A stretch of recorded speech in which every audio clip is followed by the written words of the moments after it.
Bismillahirrahmanirrahim. Keadaan dia belum makan segala macam, besok sekolah, khawatir besok sakit, badannya panas, masuk angin, flu atau yang lain, dia nggak mikir. Yang penting sekarang seneng. Nah, maka itu level pencarian yang pertama. Pokok yang dicari seneng terus. Maka itulah anak kecil banyak yang tantrum. Kalau minta balon sama ibunya nggak dikasih, tantrum dia. Dia minta es krim padahal dia sehari itu sudah banyak makan yang manis-manis, kemudian oleh orang tuanya nggak dikasih, marah dia. Kenapa? Karena dia belum mengerti apapun kecuali mencari kesenangan. Sementara level yang kedua, mulai apa? Bahagia. Dan orang itu bisa mencapai level bahagia ketika dia mulai berani berkorban. Saya kasih contoh. Jadi udah naik dari sekedar cari seneng. Levelnya naik mencari apa? Bahagia. Orang kalau sudah menikah, yang dicari bukan hanya senang, tapi bahagia. Contohnya begini, saya ini subhanallah tidak pernah punya ketertarikan masuk ke mall. Masuk mall itu saya sampai bingung, ini yang dilihat sama orang apa? Tas-tas mahal, duit tidak punya. Oh, ini malah percuma, ini malah ngenes ini ya. Kita ngelihat restoran bagus, kita ngelihat kafe keren, tapi kita ngelihat daftar harganya. Kopi 74.000, Masya Allah. Ini bisa buat selamatan sak kampung ini. Akhirnya apa? Tapi tetap saya akan masuk ke mall tadi. Untuk apa? Nyenengin istri dan anak saya. Karena anak-anak saya senang, ada playground di sana, ada tempat dia makanan favoritnya. Walaupun saya tidak senang, tapi dengan menyenangkan anak-anak saya, hati saya bahagia. Paham tidak? Jadi levelnya itu naik. Boleh jadi saya menghilangkan apa yang saya sukai, apa yang saya senang, bahkan saya lakukan apa yang saya tidak senang untuk membahagiakan orang lain yang itu memunculkan kebahagiaan saya. Nah, itu level yang kedua. Maka kalau yang dewasa seperti kita ini ya, enggak tahu, mungkin di sini saya paling tua kayaknya. Saya kelahiran 97. Di sini berapa? Kenapa? 79. Oh, enggak enak. Masa dibilang 79? Masya Allah.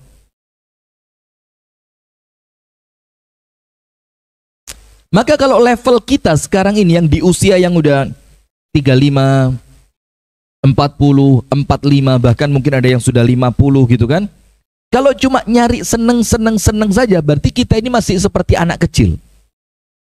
Level kita sudah bukan pada level seneng. Usia sekian ini bukan cari seneng, kecuali mbak-mbak itu yang masih SMA atau SD. Karena sekarang banyak anak SD pakai pakaian SMA, banyak juga sekarang.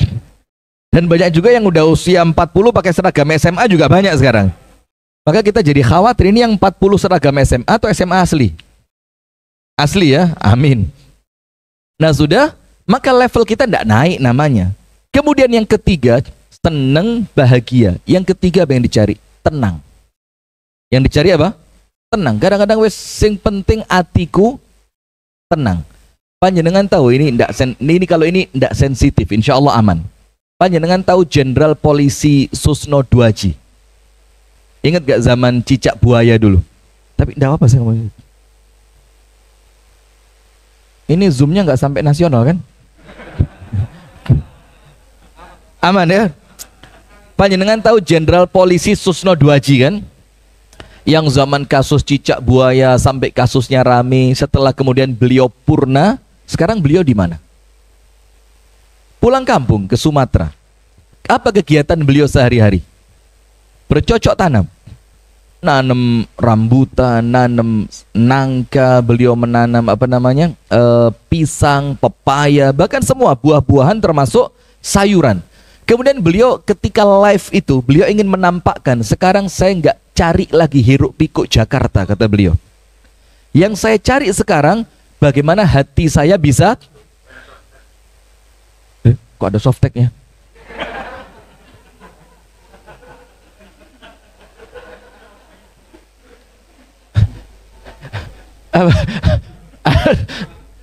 Iklan ya, baik, boleh. Nah sudah, maka beliau bilang apa? Yang saya cari sekarang tenang. Maka itulah kenapa Islam itu itu justru sasaran utamanya ketenangan itu. Maka disebutkan dalam Al-Quran, ala bidzikrillahi tatma'innul qulub. Kalau cari tenang, tenang itu muncul di dalam kedekatan kepada Allah, di dalam zikir kepada Allah. Nah, setelah tenang kita dapatkan, yang terakhir apa? Selamat. Itu yang paling penting di dunia, selamat, di akhirat selamat. Karena banyak orang salah meletakkan ketenangan, akhirnya nggak selamat. Saya kasih contoh Nabi Yusuf. Panjenengan semua tahu Nabi Yusuf ya. Nabi Yusuf itu ya, Masya Allah, Nabi yang derajatnya itu top. Karena beliau Nabi, bapak beliau juga seorang Nabi, kakeknya seorang Nabi, buyutnya pun Nabi. Yusuf bin Ya'qub bin Ishaq bin Ibrahim. Secara nasab ini paling top. Tapi subhanallah, ketika di dunia, ketika Nabi Yusuf itu dijual sebagai budak, Anda tahu harganya berapa? Dalam surah Yusuf, wa syarauhu bithamanin bakhs. Nabi Yusuf itu dibeli dengan harga recehan. Bakhsin itu uang yang orang nggak ngelirik sama sekali. Itulah harganya Nabi Yusuf ketika di dunia. Tapi di sisi Allah luar biasa. Maka penilaian manusia itu terkadang nggak penting buat kita. Walaupun kita tidak bisa meremehkan itu, ya tidak bisa. Karena manusia ini adalah saksinya Allah di muka bumi. Kalau manusia itu memandang kita baik, persaksian itu oleh Allah diterima. Dan apabila manusia memandang kita itu jelek, itu persaksian pun oleh Allah diterima. Itulah kenapa kalau di Jawa ya, setahu saya di Jawa, kalau ada jenazah, mau diberangkatkan kemana? Ke pemakaman, mesti kan ditanya, niki jenazai saya nopo, ya saya ndak berani ngomong. Antum kok promosi rawon di sini? Niki jenazahnya saya nopo saya, atau pertanyaan yang lain, saya nopo awon. Ini bagaimana jamaah menyaksikan nggak kalau jenazah ini orang baik? Karena apa? Ada hadisnya. Apabila seseorang itu meninggal dunia, kemudian setelah dia meninggal ada 3 orang yang membicarakan kebaikannya, maka orang itu penghuni surga. Maka itulah kemudian ditafsirkan di tempat kita ini, supaya nanti jenazah ini selamat dan masuk surga. Bagaimana caranya? Ditanya, ini orang baik atau enggak? Maka semua jamaah bilang apa? Saya, gitu kan. Harapannya, ya terlepas itu benar apa salah, saya enggak masuk ke ranah itu ya. Harapannya apa? Supaya jenazah ini selamat di alam kubur. Nah, kita balik ke Nabi Yusuf. Nabi Yusuf itu ketika diganggu oleh istri Raja Mesir, Zulaikha. Maka Zulaikha itu mengatakan, ketika berjumpa dengan Yusuf, dia mengatakan, hai talak. Anda dengan tahu makna hai talak. Hai talak itu bukan ta'al. Dalam bahasa Arab, kesinilah itu bahasa Arabnya ta'al. Sinyo, ta'al. Tapi kalau kalimat hai talak, itu bukan ta'al. Itu bukan kemarilah. Tapi maaf ya, ini mudah-mudahan panjenengan tidak salah paham dengan saya ya. Panggilan hai talak dari Zulaikha kepada Yusuf itu panggilannya begini. Kalau dalam tafsir bebas bahasa Indonesia, sup nyoh, gitu loh. Jadi hai talak itu sup, terserah kamu sudah. Seakan-akan dia sudah pasrah, dia sudah merayu Yusuf dengan sekuat tenaga, dengan segenap potensi yang dia punya. Tapi Nabi Yusuf mengatakan apa? Rabbi sijnu ahabbu ilayya mimma yad'unani ilai. Ya Allah, penjara lebih saya suka ya Allah, dibandingkan mengikuti keinginan perempuan itu. Nah sekarang saya mau tanya, penjara itu enak apa enggak? Ya kalau ngomong manusiawi, ya enggak mungkin enak. Dan mohon maaf, kumpul dengan perempuan secantik Zulaikha untuk laki-laki seusia Yusuf, enak apa enggak?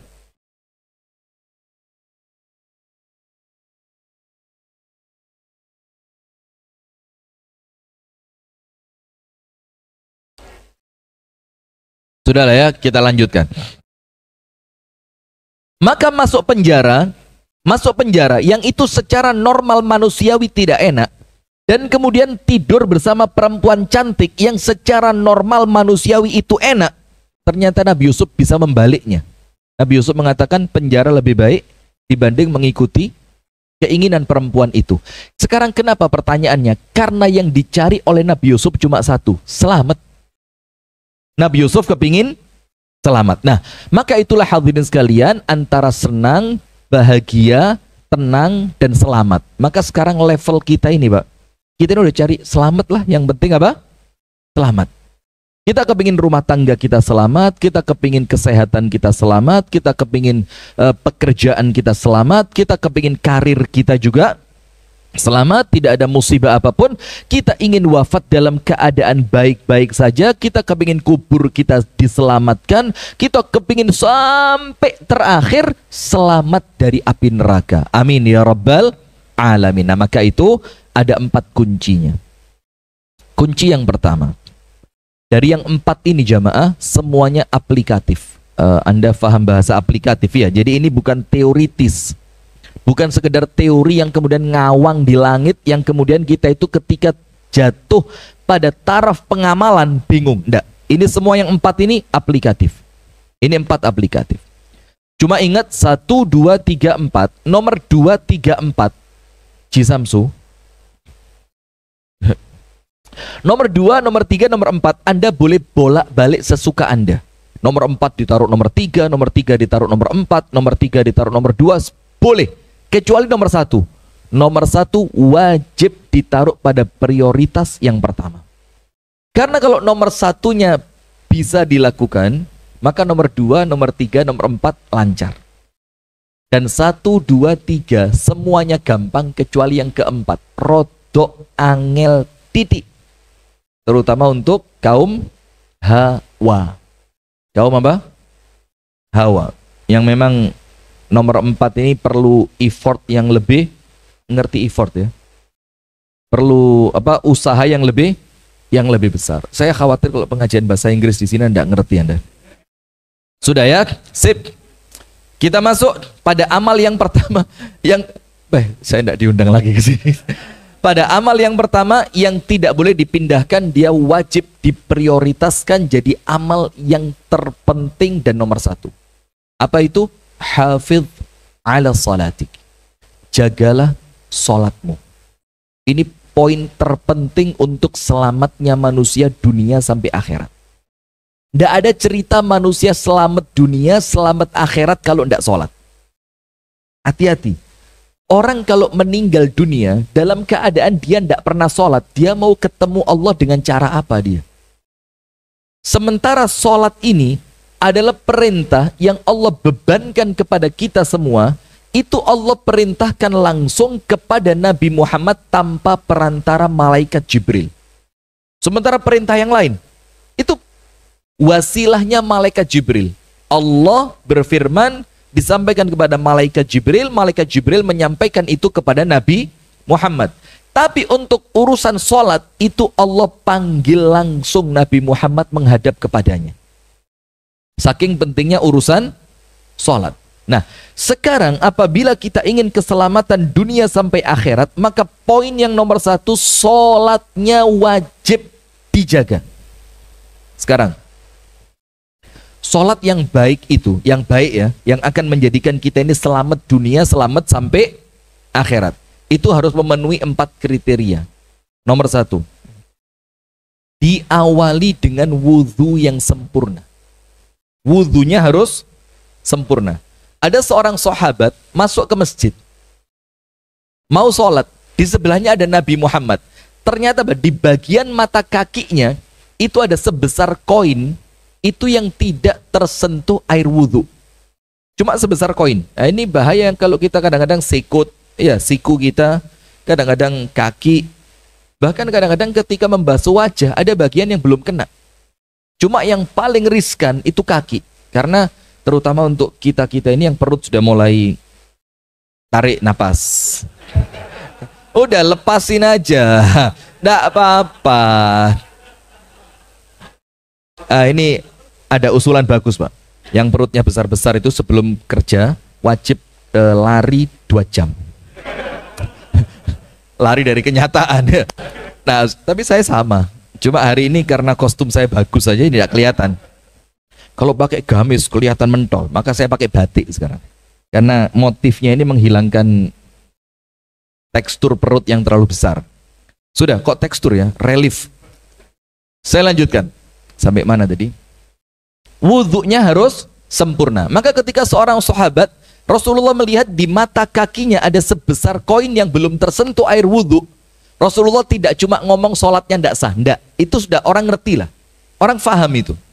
Tapi yang disampaikan oleh Rasul itu mencolot langsung ke akhirat. Apa Rasul katakan? Wailun lil a'qabi minan nar. Celaka mata kaki yang akan disentuh oleh api neraka. Sahabat ini tidak faham, sahabat ini tidak ngerti. Apa maksudnya kok tiba-tiba Nabi Muhammad itu menyitir kalimat mata kaki yang akan disentuh oleh api neraka? Maka seketika itu dia melihat mata kakinya. Ternyata pas di posisi mata kaki itu dia belum terkena air wudhu. Kemudian dalam riwayat yang lain dikatakan bagian wudhu yang keselip tidak terkena air wudhu, maka nanti di neraka itu yang pertama kali dibakar. Itu yang pertama kali dibakar. Saya tahun 2010, sudah 15 tahun yang lalu, itu barusan pulang dari Jakarta, saya bikin pelatihan ibu-ibu dan bapak-bapak guru agama SD sekecamatan. Saya tidak nyebut tempat. Sekecamatan. Waktu itu ada 24 guru. Zaman antum insya Allah masih ingat lah, zaman guru-guru itu ikut sertifikasi. Maka mereka kan ikut pelatihan supaya dapat apa? Sertifikat. Nanti sertifikat itu dikumpulkan, jadi penilaian mereka layak mendapatkan sertifikasi, gajinya apa? Naik. Nah, kami manfaatkan momen itu. Kami undang guru-guru agama sekecamatan 24 orang. SD swastanya 1, SD negerinya 23. Subhanallah, pelatihannya cuma 3. Pelatihan wudhu, sholat, dan zikir setelah sholat. Itu tok. Wudhu, sholat, zikir setelah sholat. Dari 24 guru tadi, yang wudhunya benar cuma 3. Anda bisa bayangin, guru agama ini yang ngajari anak kita sholat dan wudhu. Itu yang wudhunya benar cuma 3. 21 yang lainnya, subhanallah. Kalau tidak boleh dibilang tidak benar, minimal gak sempurna. Tapi untuk saya itu masalah karena mereka guru. Seharusnya mereka menunjukkan cara berwudhu yang sempurna untuk nanti mereka ajarkan kepada muridnya. Nah, bagaimana mungkin sholat kita akan sempurna kalau wudhunya tidak sempurna? Maka hati-hati betul urusan wudhu ini. Nomor 2, apa kriteria sholat yang baik itu? Fi awwali waktiha, di awal waktu. Jadi sholatnya harus di awal waktu. Karena sholat itu kalau diakhirkan tanpa uzur apapun, Anda tahu ayatnya, fawailul lil musallin, akan celaka orang-orang yang sholat itu. Salah satu di antara penafsiran kenapa orang sholat kok masih celaka, itu dikatakan oleh Al-Imam Al-Hafidh Ibnu Katsir dari ucapannya Al-Imam Abdullah Ibnu Abbas, dikatakan apa? Alladzina yuakhiruna as-salata an waqtiha, yaitu orang yang dengan sengaja sekedar karena malas saja, karena malas, tidak ada kegiatan ini, tidak ada kegiatan itu, tidak ada repot ini, tidak ada sibuk itu, tidak juga dalam perjalanan safar, tapi sekedar malas, sholatnya ditunda. Itulah kata Imam Ibnu Katsir dari riwayat Abdullah Ibnu Abbas, yang kalaupun dia sholat tetap celaka. Maka kalau kepingin sholatnya baik, harus dilakukan di awal waktu. Saya sebelum COVID, itu saya itu ngisi rutin di pajak Kediri. Mau pajak yang kota atau yang kabupaten, Pratama Pari. Dan termasuk di Bea Cukai. Itu saya rutin ngisi kajian sore di sana. Dan subhanallah, 3 tempat ini semuanya pas adzan itu semua karyawan diperbolehkan langsung meninggalkan kerja untuk sholat. Semuanya, mau yang pajak kota, mau yang pajak Pratama Pare, mau yang Bea Cukai yang di deket deket apa kantor pos itu semuanya pokok adzan boleh langsung meninggalkan tempat kerja. Syaratnya apa? Bukan ke tempat kopi, tapi langsung ke masjidnya kantor, musolanya kantor. Nah subhanallah, nah sudah di awal waktu. Yang ketiga, sholatnya tumak nina. Tumak nina itu apa? Tidak tergesa-gesa. Sholatnya itu betul-betul dinikmati, dirasa, no, saya sedang beribadah menghadap kepada Allah. Maka antum ingat ya, ada setiap tahun ada yang viral itu, viral atau viral? Saya mau ngomong viral, khawatir Anda salahkan nanti. Apa itu viral itu? Spiral lah Ustadz. Sudah tiap tahun. Kenapa itu? Ada tayangan di TV nasional, sholat tarawih 23 rakaat selesai dalam waktu kurang dari 10 menit. Semuanya tahu kan? Dan saya tidak perlulah masuk sah atau tidaknya, itu urusannya Allah, bukan urusan kita. Tapi kemudian dalam fikih Imam Syafi'i, salah satu rukunnya sholat yang kalau ditinggalkan maka sholatnya batal, itu dalam fikih Syafi'i. Anda buka kitabnya Imam Syafi'i Al-Um, itu salah satunya apa? Tumakninah. Berarti kalau sholat itu kehilangan tumakninah, gak tenang, sholatnya kesusu, itu menurut Al-Imam Asy-Syafi'i sholatnya batal. Nah maka kalau kepingin sholat kita baik yang tumakninah, maka Rasulullah mengajarkan apa? Kalau kamu ruku, rasain sampai betul-betul tulang kalian itu lurus, baru bangkitlah dari ruku. Kalau kalian sujud, kata Nabi Muhammad, betul-betullah sujudnya yang sempurna. Ada seorang sahabat sholat, setelah dia selesai sholat, Nabi Muhammad bilang apa? Qum fasalli fa innaka lam tusalli. Ngadeko sholat maneh karena kamu dianggap belum sholat. Berdirilah sahabat ini, sholat lagi dia. Setelah selesai sholat, Rasulullah bilang apa? Qum fasalli fa innaka lam tusalli. Berdiri lagi, sholat kamu karena kamu belum sholat. Sampai 3 kali. Terakhir sahabat itu bilang apa? Ya Rasulullah, bayyin li fa inni la atiqu khairan min dzalik. Ya Rasulullah, ceritakan, jelaskan kepada saya, ini salahnya di mana? Karena saya tidak mampu yang lebih baik dari sholat yang tadi. Iku sholat yang paling api itu. Kata Rasulullah apa? Karena kamu kehilangan tumakninah. Kehilangan apa? Tumakninah. Yang keempat, sholat yang baik itu apa? Khusyuk. Walaupun kita semuanya tahu, ilmu yang pertama kali Allah cabut dari dunia ini, itu ilmu khusyuk dalam sholat. Maka kita ini sekarang sholat, kepikiran macem-macem. Padahal kita sedang berhadapan dengan Allah yang kita boleh minta apapun kepada Allah di dalam sholat itu. Tapi kita hilang khusyuknya. Nah, khusyuk ini, apa artinya khusyuk? Ihdharul qalbi athna as-salati. Menghadirkan hati ketika sholat. Kalau kita cerita, Anda akan mengatakan gak masuk akal. Kenapa Anda akan mengatakan tidak masuk akal? Jangankan Anda, saya pun sama. Karena apa? Karena standar kita dibandingkan apa yang akan kita ceritakan itu jomplang. Ngerti jomplang? Jomplang itu yang sana bagus banget, yang sini jelek banget. Nah maka ketika cerita-cerita ini akan kita ceritain, kita bilang gak masuk akal. Jangankan itu, antum tahu Imam Bukhari? Imam Bukhari itu hafal lebih dari 300.000 hadits dengan sanad dan matannya, termasuk dari fulan. Kalau sanadnya dan matannya dibolak-balik, Imam Bukhari tahu ini keliru, bukan itu sanadnya, tapi matannya yang ini. Itu Imam Bukhari. Terus IQ-nya berapa? Ada yang tahu IQ-nya Imam Bukhari berapa? 300.000. Matan apa? IQ-nya berapa? Tidak ketemu. Kenapa tidak ketemu? Karena standar IQ sekarang, alat untuk pengukur IQ zaman sekarang, kalau dipakai ngetes Imam Bukhari, jebol itu. Maka IQ sekarang itu disesuaikan dengan kemampuan orang sekarang. Maka termasuk, mohon maaf ya, ini agak sensitif, tapi kemudian perlu kita jelaskan. Kenapa Rasulullah menikahi Ibunda Aisyah di umur 9 tahun? Karena ini muncul tuduhan, kok kayak pedofil ya? Kok kayak apa, mengeksplorasi anak di bawah umur?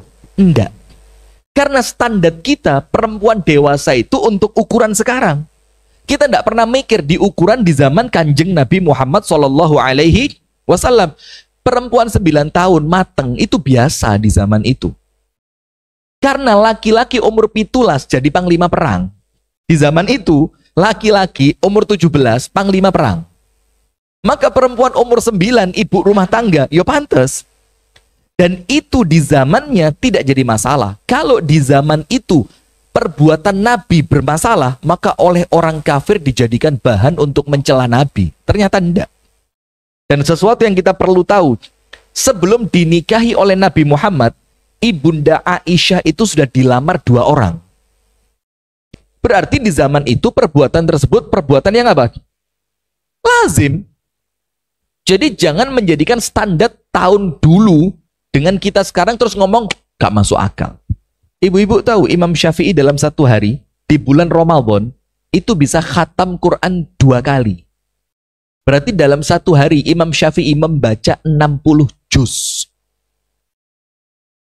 Kalau untuk orang kita sekarang, Ustadz ngibul, Ustadz ini ngawang, ram masuk akal. Kenapa? Karena kita membandingkan kehebatan orang di zaman itu dengan rusaknya kita di zaman sekarang. Gak masuk. Dan tahun lalu ada teman kami dari Makassar. Itu punya travel umroh. Bikin sayembara. Apa sayembaranya? Disebar di pondok-pondok di Makassar. Santri yang bisa khatam Quran 1 bulan 60 kali diberangkatkan umroh gratis VIP. Subhanallah, sukses satu orang santri. Dicek bener, diwawancara, apa kuncinya? HP dimatikan. Apa kuncinya? HP-nya mati. Kita ini sekarang susah baca Quran karena apa? Nah itu tadi, seket kate ngaji, Shopee. Shopee. Ngeluh kita ini. Iya enggak? Lah ibu-ibu. Baru mau buka Quran. Paket Anda sudah dekat ke lokasi. Paket sudah dekat lokasi. Gak jadi ngaji mana? Nah sudah.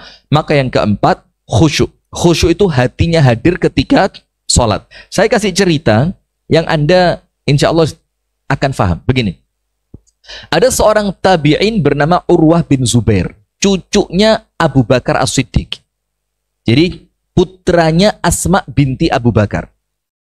Itu ketika kakinya kena penyakit namanya maradul akilah. Kenapa? Ada masalah dengan Zoom-nya? Materi pas bagus loh ini. Saya jarang punya materi bagus begini. Itu ketika kakinya kena penyakit namanya marad al-akilah. Apa maradul akilah? Di Indonesia tidak ketemu. Maradul akilah itu di zaman dulu, orang kalau jalan di padang pasir, itu ada cacing kecil yang itu bisa masuk ke telapak kakinya. Kalau itu sudah masuk dalam waktu sepekan, telapak kaki itu membusuk. Nanti sebulan rusak. Dan itu kalau nggak dipotong, naik terus.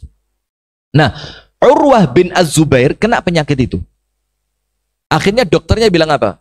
Kami tidak ketemu solusi kecuali harus dipotong. Ketika kakinya mau dipotong, dokter ngasih segelas minuman keras. Kata dokter apa? La budda an tashraba hadha liyazula anka aqluka.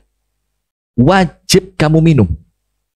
Walaupun ini haram, tapi ini hukumnya wajib kamu minum. Tujuannya apa? Liyazula biha aqluk. Supaya akalmu hilang. Maksudnya akalmu hilang itu cek gak sadar gitu loh. Supaya kamu ketika nanti dipotong tidak terasa. Apa kata Urwah bin Az-Zubair? Tidak mungkin. Ini waktu-waktu genting ini.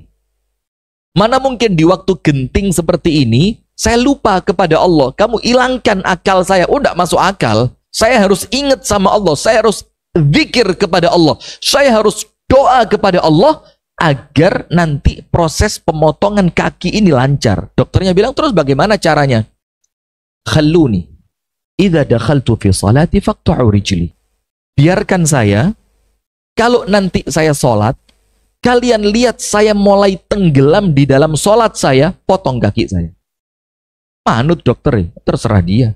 Dan betul, ketika kelihatan sholatnya mulai khusyuk, maka kakinya dipotong. Dan ya ndak usah lebay lah, gak kroso, yo kroso. Cuma kemudian itu mengurangi rasa sakitnya, dan dia pingsan.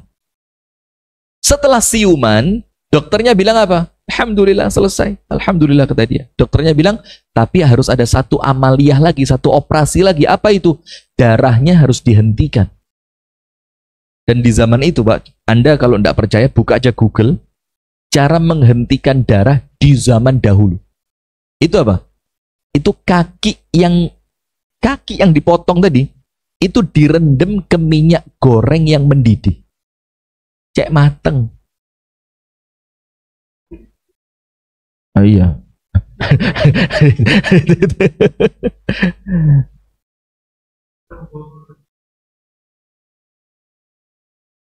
Sudah? Apa yang terjadi? Kata dokternya, kali ini sakitnya luar biasa. Maka kami paksa kamu untuk minum khamr ini. Urwah tetap ngotot, ndak mau. Dokternya maksa, ndak bisa. Karena ini kamu nggak akan kuat. Terus bagaimana caranya? Kata Urwah, yo sama. Idza dakhaltu fi salati faqtu'u rijli. Kalau nanti saya sholat, kalau saya berdiri, kaki saya tinggal satu, kalian lihat sholatnya mulai tenang, mulai khusyuk, masukkan minyak panas itu ke dalam kakiku. Dan betul dimasukkan. Subhanallah. Lihat, itu ketika sholat.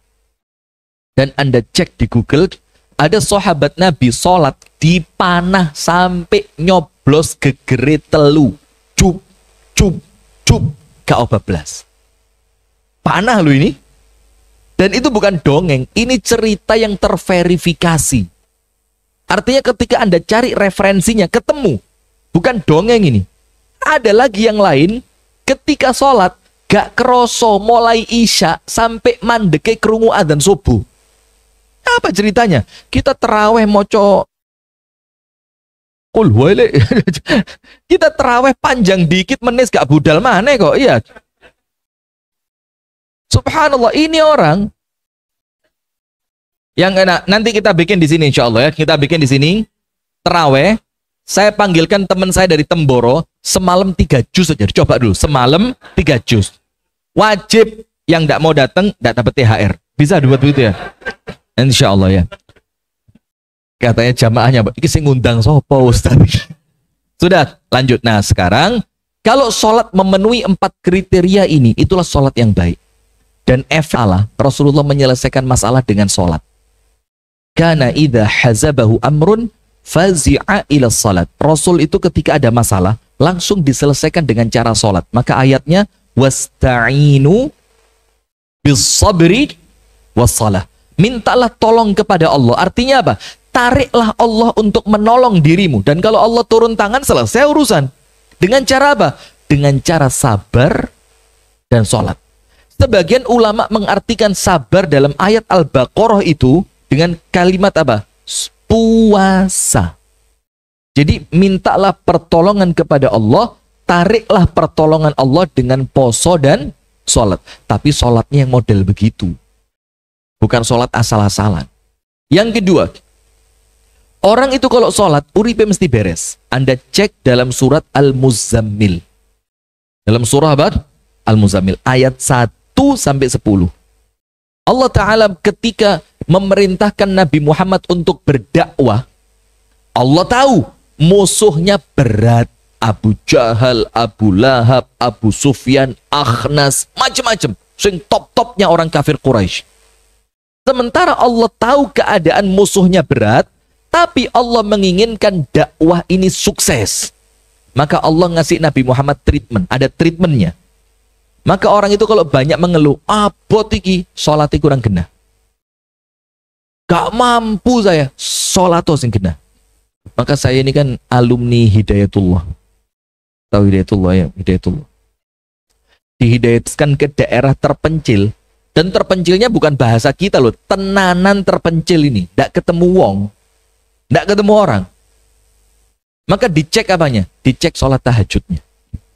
Lek tahajudnya istiqomah, gak mungkin kesio-sio orang ini. Ngerti nggak? Nggak mungkin orang ini tersia-siakan. Sama Allah pasti dijaga orang ini. Dan betul. Belum pernah Hidayatullah itu ngirim santri untuk ditugaskan ke daerah terpencil, kemudian gagal. Belum ada ceritanya. Karena apa? Seleksinya tahajud. Karena orang kalau tahajudnya rutin, sholat wajibnya pasti baik. Sholat wajibnya pasti baik. Dan pertolongan Allah dekat kepada orang-orang semacam itu. Maka kita buka Al-Muzammil.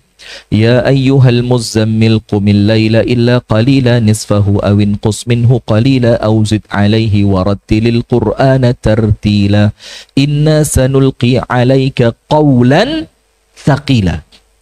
Wahai orang yang berselimut, Nabi Muhammad, maksudnya Nabi Muhammad, qum, oleh Allah disuruh bangun. Kapan? Al-laila, di waktu malam. Qumil laila illa qalila, walaupun cuma sebentar. Kalau kamu bisa, tambah. Kalau mau, warattilil Qur'ana tartila. Dan tambahkan sholat malam itu dengan membaca Al-Quran dengan cara tartil. Mocone sing apik, bukan sekedar moco. Kenapa ya Allah, Nabi Muhammad kok disuruh tahajud, kok disuruh baca Quran? Inna sanulqi alaika qawlan thaqila. Karena sebentar lagi engkau akan mendapat tugas berat. Jadi Allah itu ngelihat tugas berat itu akan terselesaikan dengan perfect. Perfect. Sempurna, kayak timnas kemarin. Kekalahan yang sempurna. Ya Allah. Mongso Saudi gak sepiro kuat pemainnya keliru. Mongso Irak tim kuat pemainnya tepak. Pelatih sing keliru. Bismillah. Ini gambar timnas lagi. Ya Allah, ndak tahu ya, saya ini nggak seberapa seneng timnas, tapi kali ini kok pas. Dan Anda tahu kemarin tak belani gak subuhan nang masjid. Astaghfirullahaladzim. Nanggung, saya udah pakai sarung, pakai apa, koko, tapi pas delok adzan, Allahu Akbar, Allahu Akbar, aduh ya Allah, kualat kalah. Astaghfirullahaladzim. Sudah. Maka kemudian ketika Allah akan memberikan tugas berat kepada Nabi Muhammad, apa caranya Allah biar tugas itu sukses? Di treatment dengan cara sholat. Ngerti di treatment? Dikasih apa, semacam pelatihan, dikasih semacam amalan, dikasih semacam cara agar kerjaan itu sukses. Caranya apa? Disuruh sholat. Kemudian kenapa sholat itu menyelamatkan? Anda semuanya tahu, amalan yang pertama kali akan dihisab oleh Allah nanti pada hari kiamat. Apa amalannya? Sholat.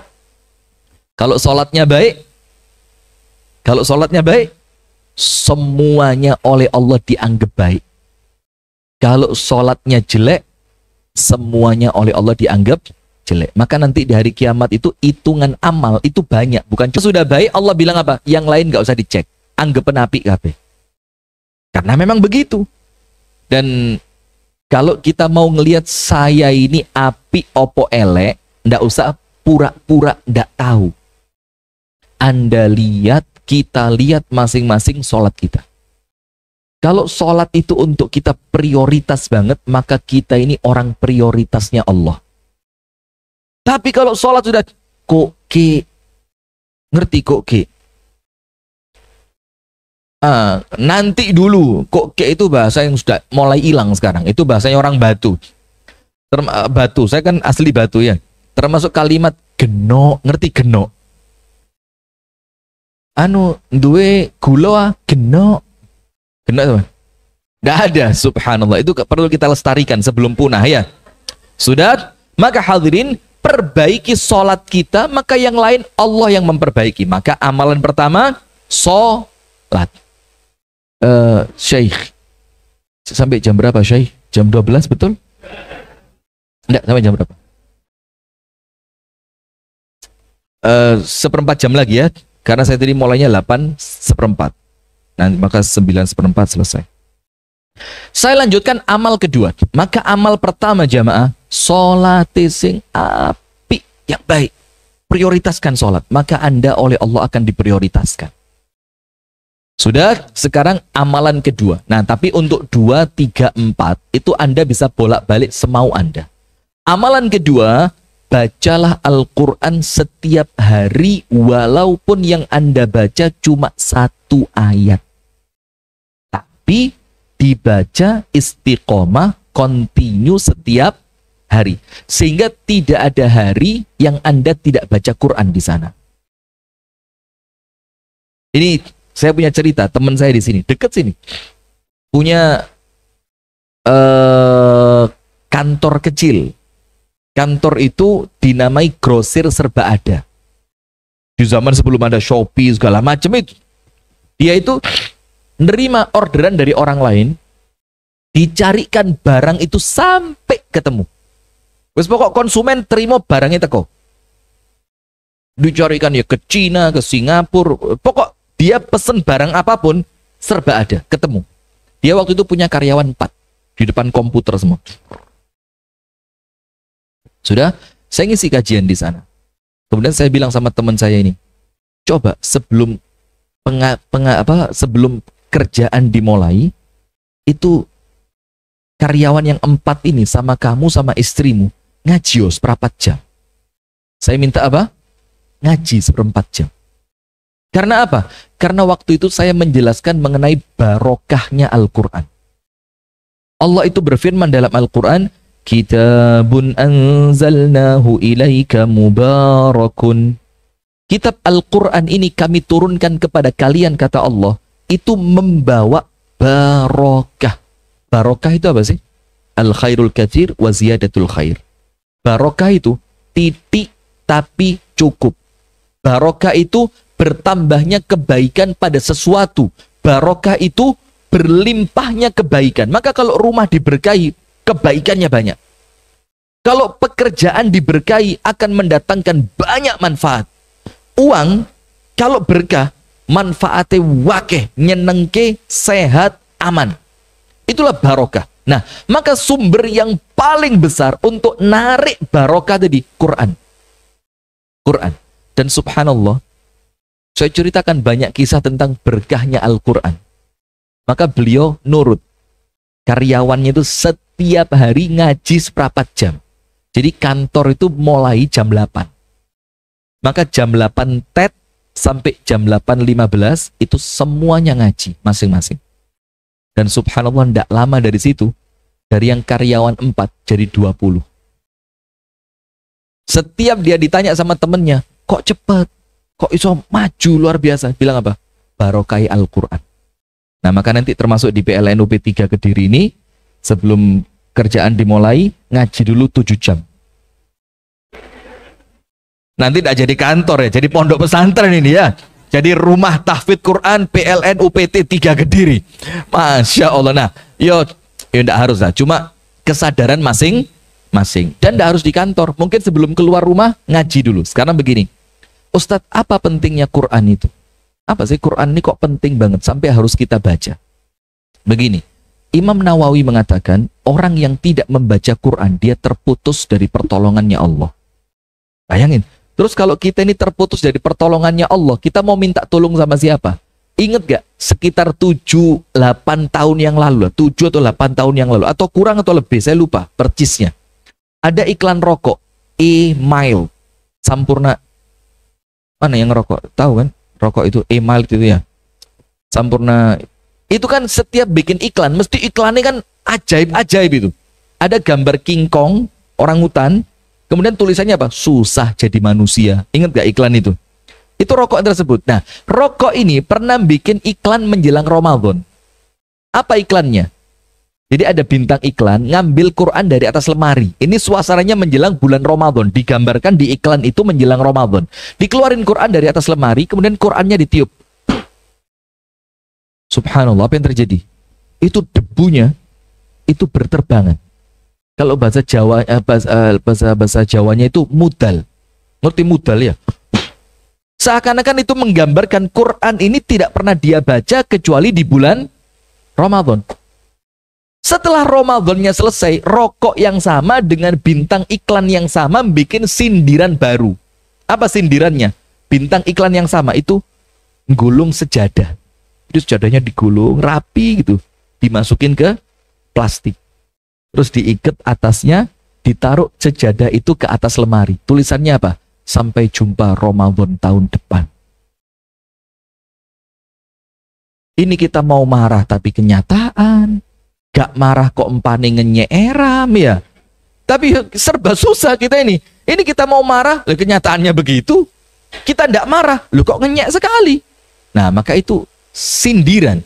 Nah, seakan-akan Quran itu tidak pernah menghiasi hidup kita. Kita ini tidak ngaji seminggu, biasa. Tidak ada perasaan koyo ono sing kurang, tidak ada. Jujur ya, jujur. Iya kan? ndak ngaji seminggu. Maka di tempat kita itu ada yasinan. Itu so, alhamdulillah luar biasa. Iku lek gak ono yasinan malah gak ngaji belas. Maka ada yasinan itu lumayan, ojo diberantas yasinan nih. Bagaimana caranya biar kegiatan itu bisa semakin positif? Karena kita ini kalau nggak ada yang semacam itu gak ngaji belas wis, yakin jaminan mutu. Nah, sekarang kita lihat apa pentingnya Quran itu Ustadz. Begini jamaah, Quran ini sumber keberkahan. Maka orang itu kalau kepingin hidupnya barokah, jangan pernah jauh dari Quran. Ada satu kisah nyata dan Anda bisa cek di YouTube. Anda bisa cek. Saya bener malah diketawain. Yang betul apa? YouTube apa YouTube? YouTube. Anda jangan deso Anda, Masya Allah. Astagfirullahaladzim.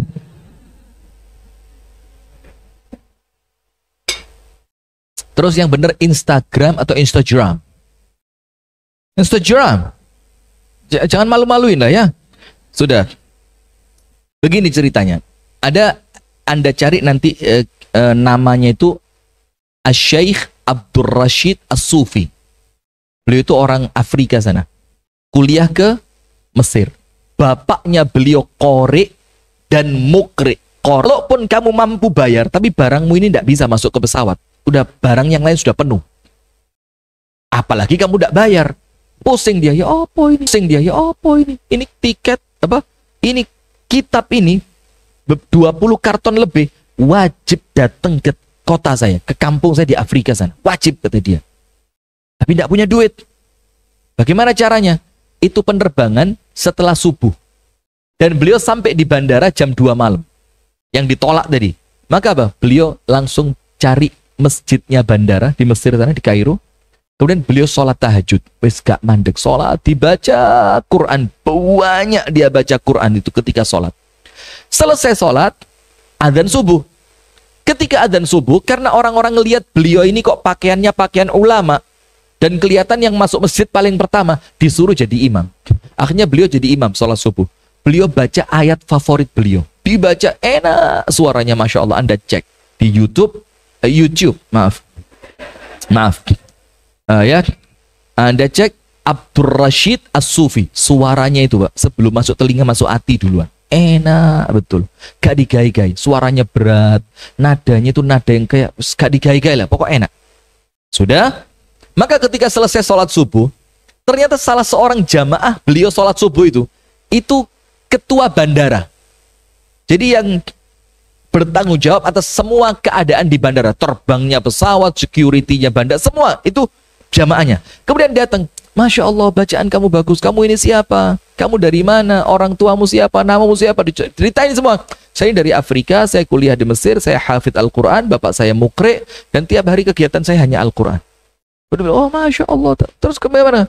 Kamu gini. Ada yang bisa saya bantu enggak untuk kamu ini? Kata Syekh Abdurrahman Sufi, Abdul Rashid As-Sufi, wah tepat ini. Tunjukkan tiketnya, di tiket saya bawa 20 karton kitab, dan ternyata kitab itu tidak bisa masuk ke pesawat. Oh gini, kasih tiket kamu sama saya yang urus. Sampai subhanallah, satu tentengan pun dia tidak bawa ke pesawat, karena semuanya masuk bagasi dan gratis. Subhanallah. Ketika beliau ditanya, karena apa? Bil Quran, karena Al-Quran. Maka Rasulullah mengatakan dalam hadisnya, Iqra'ul Qur'ana fa innahu ya'ti yaumal qiyamati syafi'an li ashabi. Bacalah Quran, karena Quran itu akan datang kepada kalian di hari kiamat sebagai pemberi pertolongan, syafaat. Itu Quran. Nah, maka orang itu kalau wafat, ternyata yang wafat itu ahlul Quran, sregep moco Quran. Sregep itu tidak harus banyak, tapi yang penting rutin. Itu Quran akan menjadi penerang di kuburannya.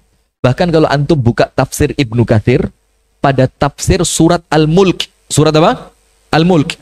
Itu orang yang rajin baca Al-Mulk, itu mengalir dalam darahnya. Ketika dia masuk kuburan, itu menjadi penghalang malaikat untuk menyiksa dia. Ketika malaikat mau pukul kepalanya, Al-Mulk keluar di kepalanya. Mengatakan apa? Malaikat jangan, aku di sini.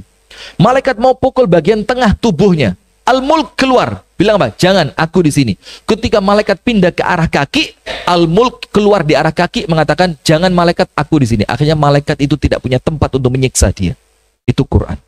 Nah, maka dengan itu jangan sampai lupa maca Quran setiap hari. Sak repot-repote wocon walaupun cuma satu ayat. Maka penutup dari saya, sebenarnya kalau kita tidak bisa baca Quran, tidak punya waktu, itu bukan tidak punya waktu. Tidak, bukan tidak punya waktu. Cuma kita sekedar salah prioritas. Untuk jalan pagi ada waktu kok. Untuk nge-gym ada waktu. Yang hobi mancing, ada waktu buat mancing. Yang hobi game Free Fire, tidak musim sekarang ya. Sekarang Roblox katanya ya. Roblox. Goblok. Astagfirullah. Roblox yang apa kemarin, Roblox itu yang nyusun kotak-kotak itu kan ya. Sudah, itu ada waktu kok main Roblox segala macam. Yang hobi sepedaan, ada waktu sepedaan. Kenapa untuk Quran kok tidak ada waktu? Anda tidak memprioritaskan Quran. Disebutkan oleh para ulama, sebabnya apa? Kok bisa waktunya banyak tapi tidak ada waktu untuk Quran? Dikatakan oleh ulama apa? Karena orang itu tidak pantas dapat keutamaannya Quran. Jadi orang yang tidak pantas mendapatkan keutamaannya Quran, oleh Allah dia dialihkan dari Al-Quran. Maka amal kedua, jangan lupa baca Quran. Amal ketiga, perbanyak istighfar. Selamat dunia akhirat. Karena apa? Semua celaka ini, itu semuanya karena dosa. Dan dosa itu tidak akan sempat mendatangkan celaka kalau dia diistighfari. Maka ada seorang perempuan, seorang laki-laki yang sakit, dan seorang petani yang tidak pernah panen. Perempuannya mandul, laki-lakinya sakit, petaninya tidak pernah panen. Datang kepada Imam Hasan Al-Basri, minta amalan cek waloronis waras, panennya melimpah, perempuan itu bisa hamil.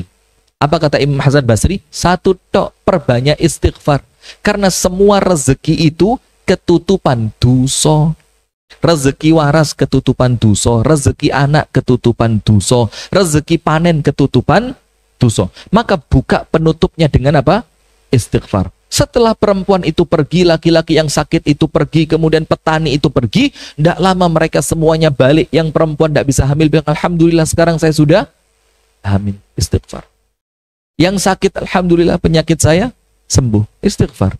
Kemudian yang tidak pernah panen datang mengatakan apa? Ini panen saya bertahun-tahun yang gagal itu sama Allah digantikan tahun ini melimpah luar biasa. Karena fadilah istighfar. Rasulullah bersabda, orang yang banyak istighfar, Allah beri untuk dia 3 perkara. Nomor 1, sumpeke ati diganti bahagia. Maka orang kalau statusnya tiap hari sumpek terus, bermasang status emotikon nangis terus. Anda kira orang lain empati? Keplok-keplok, kapokmu kapan? Nggak ada. Iya gitu, nggak ada orang empati sama kita, nggak ada. Sudah, maka jamaah, yang pertama orang yang banyak istighfar, Allah hilangkan kesumpekan hatinya, Allah ganti bahagia. Yang kedua, sempit-sempit dalam hidupnya itu Allah jadikan lapang. Dan yang ketiga, Allah berikan rezeki dari tempat dan arah yang tidak pernah ia sangka dan ia duga sebelumnya. Yang terakhir, yang keempat, ini yang roto abot tadi, la tadzlim ahadan, jangan zalim kepada siapapun. Selamat Anda. Jangan zalim. Maka kalau kita pakai istilah sing rotok kasar, silahkan Anda berdosa dengan dosa apapun, silahkan. Syaratnya satu, jangan dosa kepada sesama manusia. Jangan melakukan dosa kepada sesama manusia. Karena kalau antara kita dengan Allah, itu tobatnya gampang. Taubatan nasuha, bukan cuma diampuni dosanya, dosa Anda Allah ganti jadi pahala. Faulaika yubaddilullahu sayyi'atihim hasanat. Dosa-dosa kita itu ditobati, dosanya Allah ganti pahala. Itu kalau antara kita dengan Allah. Tapi kalau sesama manusia, kalau orangnya tidak memaafkan, Allah tidak campur tangan. Rasani, bongkar aib, menjatuhkan orang lain, ngambil haknya orang lain, menggunjing, membohongi, mengkhianati, itu dosa dengan sesama manusia. Dan itu tidak akan diampuni kecuali orang yang memaafkan. Anda tahu hadis orang bangkrut? Rasul tanya, tahukah kalian siapa orang yang bangkrut itu? Sahabat mengatakan, tahu. Siapa dia? Yaitu orang yang datang pada hari kiamat membawa pahala sholat, puasa, zakat, sodakoh, haji. Tapi ketika dia datang, dia punya banyak tanggungan kepada orang lain. Si fulan pernah dipukul, si fulan pernah dibohongi, si fulan pernah dibongkar aibnya, si fulan pernah difitnah, si fulan pernah digunjing, si fulan pernah dipaido. Akhirnya orang-orang yang dizolimi tadi nuntut sampai pahalanya orang tersebut habis. Itulah orang bangkrut. Maka 4 ini jamaah, insya Allah selamat dunia, selamat akhirat. Nomor 1, sholatnya diprioritaskan yang baik. Nomor 2, jangan lupa baca Al-Quran walaupun cuma 1 ayat. Yang ketiga, perbanyaklah beristighfar. Dan yang terakhir, jangan zalim kepada siapapun. Barakallahu fikum. Itu yang dapat kami sampaikan. Semoga ada manfaatnya. Apabila ada kalimat yang kurang berkenan, terutama tentang timnas tadi ya, itu dilupain saja. Hadanallahu wa iyyakum ajma'in. Subhanakallahumma wa bihamdika asyhadu an la ilaha illa anta astaghfiruka wa atubu ilaik. Dari kami, assalamualaikum warahmatullahi wabarakatuh.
Kalau sangat satu dalam beragama itu katanya hisopnya itu nanti panjang. Ini ada hubungannya juga dengan pekerjaan Ustaz. Apakah nanti semakin tinggi kita mungkin berkarya atau mungkin menjadi apa ya jenjang jabatan Ustaz, itu apakah nanti juga akan berimbas terhadap tadi hisopnya tadi yang pertama Ustaz, sehingga juga ada beberapa pemikiran termasuk mungkin saya pribadi terus nggak usah jabat, yang penting cukup minimal. Nah ini bagaimana dari sudut pandang Ustaz dan juga pencerahan untuk kami-kami yang mungkin punya pemikiran seperti itu Ustaz. Mungkin itu Ustaz. Assalamualaikum warahmatullahi wabarakatuh. Masya Allah, ini pertanyaannya bagus sekali. Barakallahu fiqh. Yang pertama, mengenai hisab tadi. Inna ilayna iyabahum thumma inna alayna hisabahum. Memang urusan hisab ini sesuatu yang rodok mengerikan. Akan tetapi lihat, orang dihisab oleh Allah itu ada 4 jenis. Yang pertama, orang yang akan dimasukkan ke dalam surga min ghairi hisabin wala azab. Ada orang yang sama Allah sama sekali tidak dihisab. Tidak dihisab. Karena apa? Orangnya baik, luar biasa, maka masuk surganya itu langsung. Yang nomor 2, Allah menghisab dia. Tapi kemudian hisabnya itu ringan saja. Hisaban yasiro. Hisabnya apa? Ringan. Apa hisab yang ringan itu? Ibunda Aisyah pernah tanya ke Nabi Muhammad. Hisab yang ringan itu adalah cuma sama Allah ditunjukkan, panjenengan disuruh ngaku tok. Ya ora? Enggih Gusti. Ayo tahu ngene apa ora? Enggih, lagi mbek sapa iki? Lagi niku Gusti. Nah, sudah. Tapi oleh Allah bah, ditutup, tidak ada orang lain yang tahu, dibuka hanya untuk diampuni. Hisaban yasira. Dan yang ketiga, maaf, bukan 4, 3 ya. Yang ketiga, orang yang oleh Allah dihisab nuqish. Nuqish itu apa? Teliti banget, satu persatu, rupiah per rupiah, detik per detik, tempat per tempat, amalan per amalan dihisab. Dan itu cirinya apa? Udzib. Udzib. Orang itu akan diazab oleh Allah. Nah, sekarang jamaah sekalian, kalau sampai kemudian menjadikan kita ini pesimis, itu ya malah keliru. Jadi begini, wes ndak usah kaya lah, padahal dia potensial bisa kaya. Itu artinya justru dia menyia-nyiakan peluang. Dan orang Islam tidak boleh menyia-nyiakan peluang, karena orang Islam itu kalau kaya manfaat, orang Islam itu kalau jabat amanah. Tapi ini Islam sing tenanan loh ya, Islam dengan makna kata Islam, bukan Islam sekedar sekedar penamaan di agamanya di KTP Islam, enggak. Nah, maka dengan itu orang yang kemudian potensial untuk kaya, selama dia yakin dia akan bisa bersikap amanah, ambil kekayaan itu. Karena Rasulullah mengatakan, wa ni'mal malu salih li abdis salih. Sebaik-baiknya harta, termasuk kalau kita kembangkan maknanya ya jabatan atau kedudukan atau apapun, itu ketika dipegang oleh orang yang soleh. Berarti Rasulullah tidak melarang kita untuk itu. Rasulullah menyemangati kita untuk dapat itu, tapi ingat, dengan cara yang soleh. Nah, tapi sebaliknya, kita kan tahu kapasitas diri. Contohnya Imam Ahmad bin Hambal. Imam Ahmad bin Hambal itu potensial kaya, tapi dengan pilihannya dia milih miskin. Karena apa? Karena Imam Ahmad tahu, saya secara pribadi tahu keadaan saya seperti apa. Saya lebih tahu tentang diri saya dibandingkan orang lain, dan saya itu lemah pada posisi fitnah harta, maka mendingan tidak saya ambil. Nah, ketika memang Anda tahu keadaan Anda seperti itu, ya sah-sah saja. Karena apa? Menyelamatkan akhirat itu jauh lebih utama dibanding meraih dunia. Nah, tapi ingat,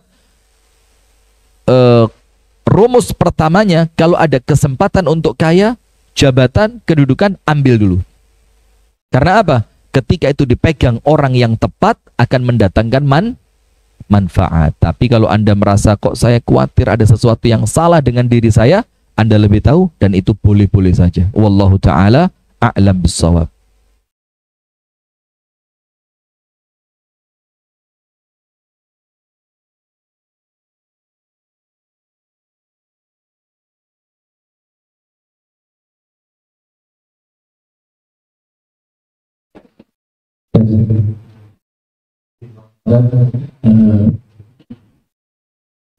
Bertanya tentang hukum sholat, jadi dengan sholat yang saya alami, Pak Ustaz.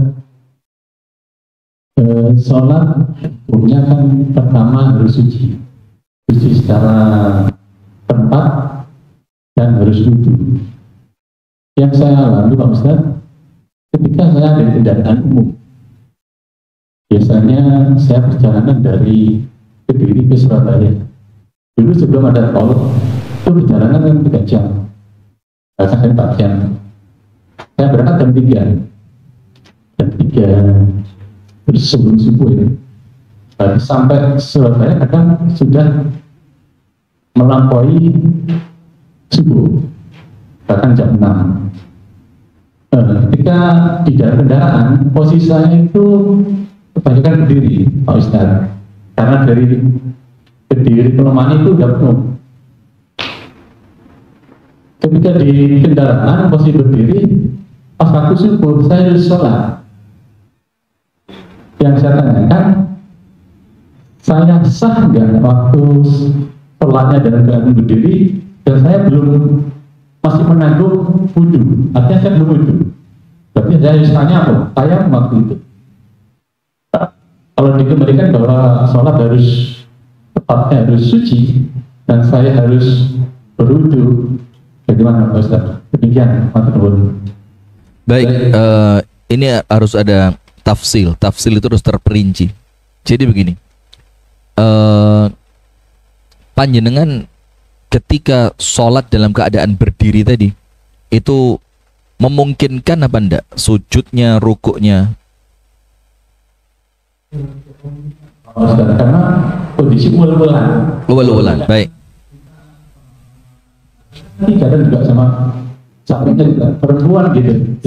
Secara garis besar begini Pak, secara garis besar nggih, sholat itu dibagi dua secara keadaan. Jadi pembagian sholat menurut keadaan. Ada sholat itmam, sempurna semuanya. Ada sholat lihurmati al-waqti, hanya untuk hormat pada waktunya, supaya Anda tidak sampai keluar waktu sholat dalam keadaan belum sholat. Nah maka kalau sholat yang itmam sempurna, ya tentu seperti keadaan ideal, wudhu, pakaian suci, tempat suci, menghadap kiblat, kemudian juga gerakan-gerakannya sempurna. Itu sholat yang sempurna. Tapi kalau sholat lihurmatil waqti, ini dibahas dalam ilmu fikih. Ada orang yang sholat pakaiannya najis. Dia tahu pakaiannya najis, tapi dia tidak ketemu tempat untuk pinjem pakaian, dia tidak ketemu tempat untuk dia bisa ganti pakaian, sehingga daripada waktu sholatnya keluar dia belum sholat, mendingan sholat dulu apa adanya. Baru nanti kemudian sholatnya diganti, diqadha di tempat yang memungkinkan setelah ganti baju, dan itu keadaan memungkinkan. Nah tapi kalau keadaan seperti yang panjenengan jelaskan tadi, kalau memang bis itu tidak berhenti di tempat sholat, apa yang Anda lakukan itu sah-sah saja untuk lihurmatil waqti. Mungkin tayamum, kemudian Anda juga dalam keadaan tempatnya tidak memenuhi syarat. Dan saya jadi penasaran sekarang, Anda sholatnya ya apa waktu itu? Berdiri itu, sholatnya seperti apa?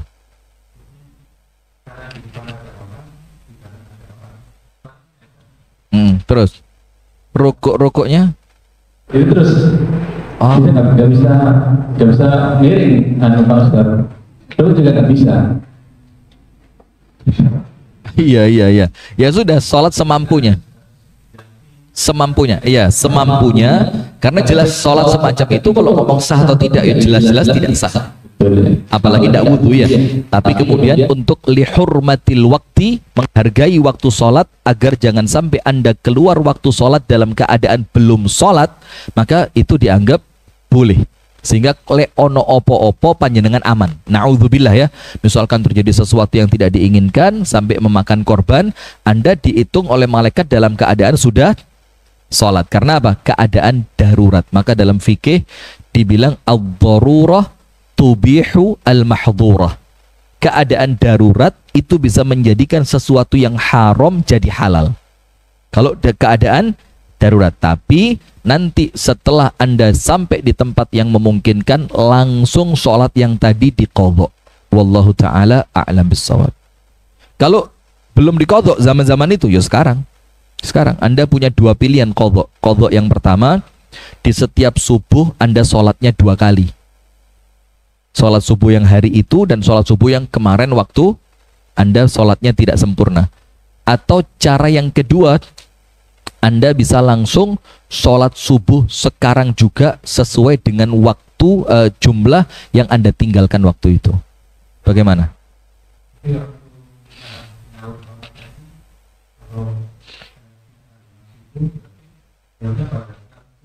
Iya, boleh dengan cara itu, boleh. Boleh dengan cara itu, boleh di semua waktu, karena ini keadaannya sudah darurat. Nah tapi pendapat yang saya pilih, wallahu a'lam bishawab, di waktu subuh sholatnya ditambah. Misalkan Anda ingat waktu itu sekitar 4 atau 5 kali, ya subuhan ping 4 atau ping 5 langsung. Boleh jadi sehari ini tambah 1, besok tambah 1, besok tambah 1, sampai sukses sempurna 5. Wallahu a'lam bishawab.